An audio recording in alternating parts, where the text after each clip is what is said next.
hukumnya kotoran kucing atau air kencing kucing. Air kencing kucing dan pipis kucing dan kotorannya.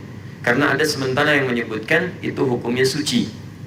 Baik, kami sampaikan, saya belum menemukan siapa yang menyebutkan itu suci.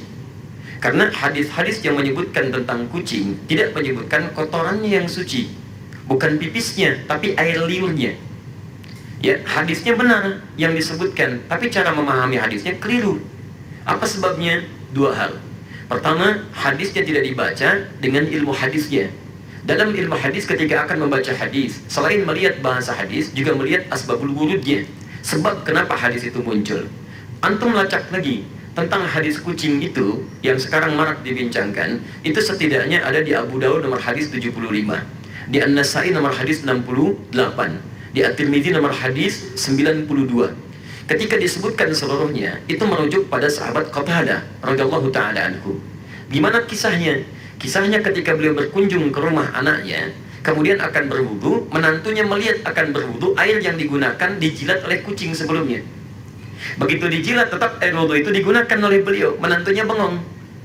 Kata beliau, kenapa engkau bengong seperti itu? Maka dijelaskanlah oleh beliau, keluarlah kalimat itu, innaha laysat binajasin wa hiya minat tawafina alaikum. Saya pernah mendengar Rasulullah SAW pernah bersabda, ya, air liur kucing itu tidak najis. Yang disebut air liurnya, bukan kotorannya. Itu tidak najis. Karena kucing itu hewan-hewan yang sering hadir di sekitaran kita. Baik, dari mana tahu itu menunjuk pada air liur? Baca hadis 76-nya di riwayat Abu Daud. Ya, di situ ada riwayat dari Sayyidah Aisyah radhiyallahu taala anha menyebutkan, karena Rasulullah SAW di riwayatnya, itu Rasulullah SAW, saya pernah melihat Rasulullah SAW ya tawaddu bifadlih. Beliau pernah berwudu menggunakan air yang pernah dijilat oleh kucing. Jadi berbicara tentang air liurnya, bukan berbicara tentang kotorannya. Sekaligus ingin membedakan air liur kucing dengan air liur anjing.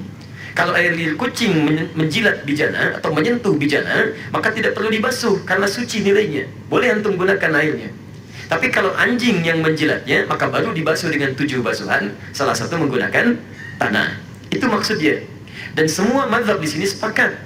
Makanya ketika disebutkan dalam kitab Al-Ikhtiyarat di halaman ke-26, disebutkan qaul sampai ke Syafi'i, sampai ke Ahmad, dan disimpulkan wa qaulul ashab, qaulul ashab. Dan pendapat para sahabat terkait dengan masalah ini, maksudnya para sahabat mazhab dari Asy-Syafi'i, dari Ahmad, mereka menyimpulkan, lihat kalimatnya, wa qaulul ashabi. Dan kesimpulan dari pendapat sahabat-sahabat mazhab menyimpulkan, al-ghurratu wa ma dunaha minal khilqati tahirun. Air liur kucing itu, ini pembahasan tentang air liur. Makanya tafsirannya disebutkan su'rul hurrah. Air liur kucing itu atau hewan yang lebih kecil daripadanya, ketika menjilat apapun maka dinilai suci. Kapan tiba-tiba muncul keterangan jadi, maaf, air pipis kucing? Nah, itu kita pernah disalin lagi teman-teman sekalian. Tapi salinannya tidak melihat kepada manuskrip, ada pecahan-pecahan. Ketika disalin itulah muncul versi kitab, berubah dari kata qaul jadi baul. Baulul hurrah. Asalnya qaulul ashab fil hurrati. Qaulul ashabnya hilang jadi baulul hurrah. Baul itu artinya air pipis. Maka berubah terjemahan. Air pipisnya kucing itu suci. Dari sini bencana mulai muncul. Nah, di teman-teman sekalian, itu asalnya bersumber dari kitab yang dibaca salah salin dan tidak merujuk kepada manuskripnya. Dan nggak apa-apa, kan namanya manusia. Manusia itu kan bukan malaikat. Kalau malaikat itu tidak kenal salah. Lawannya setan. Setan tidak kenal benar. Malaikat disebutkan 88 kali di Quran, setan 88 kali di Quran. Ya, saya bukan malaikat. Jadi kalau saya salah, wajar. Artinya saya manusia. Antum bukan setan. Ya, jadi kalau antum maaf ya ada pernah berbuat salah, wajar. Karena setan tidak pernah kenal benar. Jadi teman-teman sekalian, kalau ada orang berbuat khilaf, jangan diungkap khilafnya. Cukup kemudian kita koreksi dengan cara yang baik dan tidak perlu kemudian dibesar-besarkan sehingga menjadi aib. Kadang-kadang kebenaran dan kebaikannya lebih banyak dibandingkan dengan kekurangannya. Di situ kita bisa bersikap kata Al-Quran surah ke-5 ayat ke-8 paling kanan di pertengahan. Ingat baik-baik. Jangan sampai rasa tidak suka kita pada seseorang atau suatu kaum membuat kita berlaku tidak adil.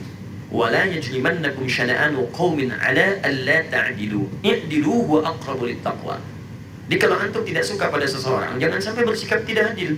Pasti orang itu punya kebaikannya. Karena antipati nanti kebaikannya semua ditinggalkan, itu tidak baik.